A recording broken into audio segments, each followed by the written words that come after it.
It's been difficult. Like what this Daniel fast has taught me is like I do feel good when I treat my body well, when I 9 pounds down since starting.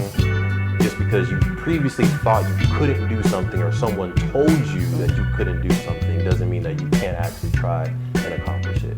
Thank you for tuning in to another episode of the Melanated Married Millionaires in the Making show. King, where can I go to stay connected with us? Y'all can stay tapped into the show at them4show.com. That's them4show.com. And you can follow us on Instagram at them4show. Now, let's get into the episode. you say that and then you laugh as if it's not actually going to be light. It's funny. No, it's going to be light. So for you, Queen, let's start off with saying why we are doing the Daniel fast. Right? And can you just explain high level what the Daniel fast is and why we decided to do it this year? Because we didn't do it last year. I think the last time we did like the full Daniel fast with like all the rules was 2021 when we were living in CP. So why for you in this stage of life did you feel like it was important for us to do the Daniel fast again, top of 2024? I do also want to preface, we do the nutritional part of the Daniel fast. Yes, ma'am. We don't necessarily do all of the full Daniel fast with like the daily prayers and things like that. We kind of do our own version of it. So I do also want to preface that. Yeah. But I like to do it as just a nice reset. Yeah. I think sometimes we get into like the monotony of life. We get into even just like, again, when we're talking about like our physical bodies, our vessels that we should all cherish. We get into the like, at least I do get into the state where it's like I just want to eat what sounds good, what feels good to me, and I don't even want to say feels good because sometimes it's just what feels good in that moment, but maybe not feel good long term. Because I think what this Daniel fast has taught me is like I do feel good when I treat my body well, when I nourish it with nice fruits and vegetables and nourishing foods, and it does remind me of like, I actually maybe haven't been feeling my best, even though it becomes the normal.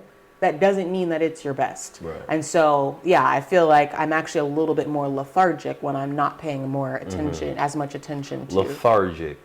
I've heard it used in context, but what I'm trying to do better this year is like really understanding the words that I use. So when you say lethargic, what does that mean? I mean just low energy, low frequency, like, Thank you. Like when I wake up in the morning, I'm like, ugh.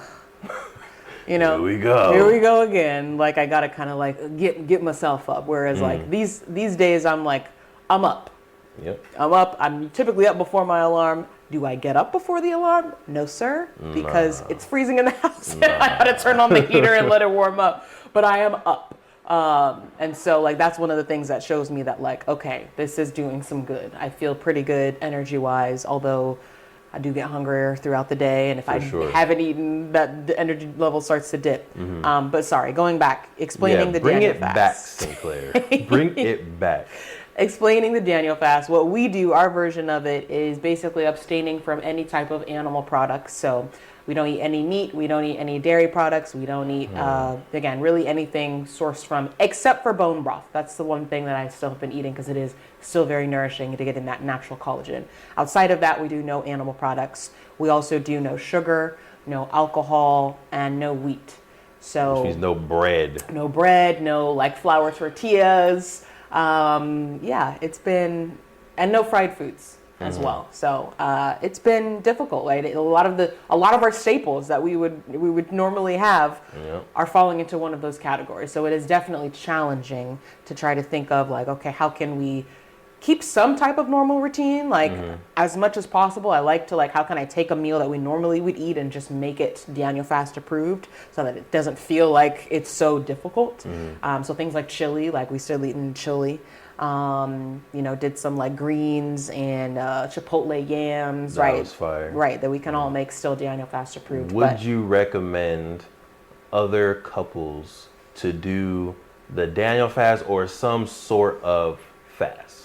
I do. I think the top of the year is a great time to realign, to do some type of fast. Whether, again, you can start with just like, I'm just going to eat less meat, or I'm going to eat more vegetables, or I'm going to abstain from added sugar or alcohol. Like I know alcohol is another thing that a lot of people are trying to cut down on or abstain from altogether. So I would definitely recommend it because, again, it shows you, one, it's difficult, and I think it's good to just do difficult things every now and then to show yourself that you can do it. But I think it also is good to see, like, wow, when I abstain from these things, I do feel better. And then I think moving forward with that mindset, you can start to enjoy those things with a little bit more moderation, knowing that, like, I feel best when I'm not consuming these things in excess all the time. Right. And going the superficial route, we're also doing the Daniel fast because we're going to Belize soon. And we wanted to make sure we can walk on that beach and look good, look fly. You know what I'm saying? So I know I'm 9 pounds down since starting. Queen, how many pounds down? 10. 10 pounds down since starting.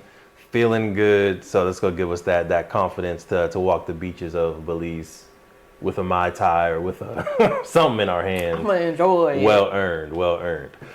So with that being said, let's keep it going and talk about, Queen, what is something you want to bring into 2024 from 2023? Right, this can be people, this can be a vibe, this can be an experience, a mindset, but what's something that you experienced in 23 that you're like, I like this. This was really good, and you want to make sure it comes with you in the next year. Look, we're gonna get right back into the amazing podcast. But if you didn't know, in 2017, we created Black Wall Street, the board game, because we thought more families needed to know about the history of Tulsa Black Wall Street.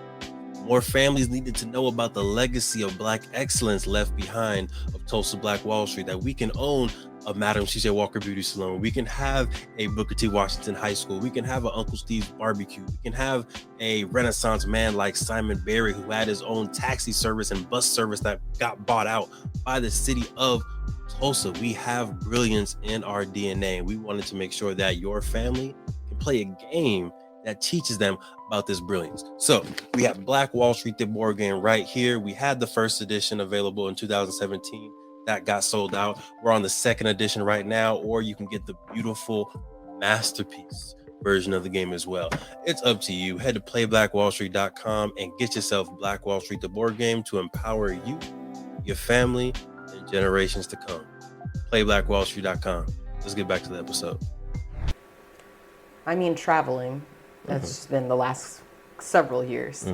But I feel like we took an amazing trip in March of 2023. Facts. That is just, I think, one of the highlights for us since we've known each other. And I just want to... Minus our wedding.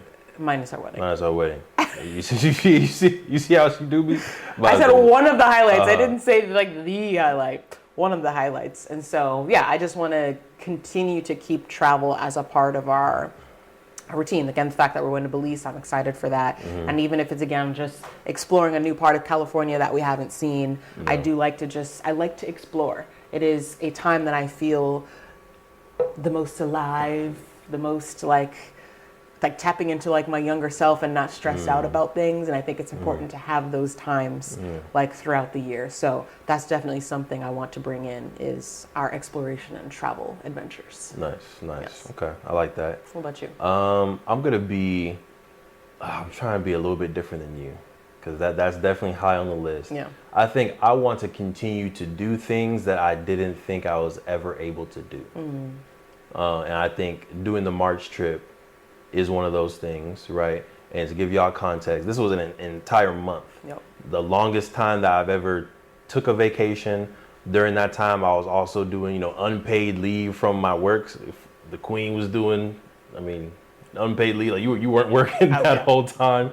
So like, I think growing up, I was always taught like you have to work hard, you have to earn your keep, earn your money. And I felt like taking an entire month off was never in the vision. Even when we met, we were dreaming big. It was never, let's take an entire month off and be okay economically. Right. So the fact that we were able to do that was just a huge blessing, and I think helps open my eyes to more experiences. I also ran a half marathon this year, which sure did. Was never in my cars. I don't think growing up I was like, I want to run a half marathon. Negative. Like, it was like 100 yards. 400 meters at the most, and even that I didn't like as a kid. So just having the mindset to say I'm going to run this half marathon, finish it, bones, muscles aching and all, salt all over my face. I think it was just a good accomplishment for myself to know, okay, I can do that. Yeah. So 2024, I'm looking to keep that mindset of just because you previously thought you couldn't do something or someone told you that you couldn't do something doesn't mean that you can't actually try and accomplish it. So yeah, that's what I'm taking into the year, Queen. Another half marathon? Definitely go do a half marathon. Shout out to my man Daniel, who peer pressured me positively into running it. But I think that's a part of the routine. It's part of the culture now. Every year we're gonna try to do one half marathon. I want to do it to where we travel to run it, right? So maybe one year. You sing we. You'll cheerlead. Appreciate you. I just want to preface. I will not be running a half marathon. It's not on my list of things to do. I will do a 10K. If there's a 10K at the same time, I can do that. But no. I need you full energy to carry me after the race. We can't both be hurting afterwards. But yeah, like being able to go to New Orleans, Texas, the Grand Canyon, like just go different places and run the half marathon or run the 10K. I think is a good way of doing both of the things that we want to bring into 2024. I'm here for it. Cool. You mentioned one more thing that I want to mention is that you talked about Daniel, who positively peer pressured you. And I think when you're talking about people that we want to bring into 2024, definitely want to stay close and tapped in with the other walkers. For sure. Shout out to the walkers. Yes, there's a lot of positive peer pressuring happening between the two of us, between travel or health or whatever, parenting, like definitely want to keep them tight knit and close by. For sure. Yeah.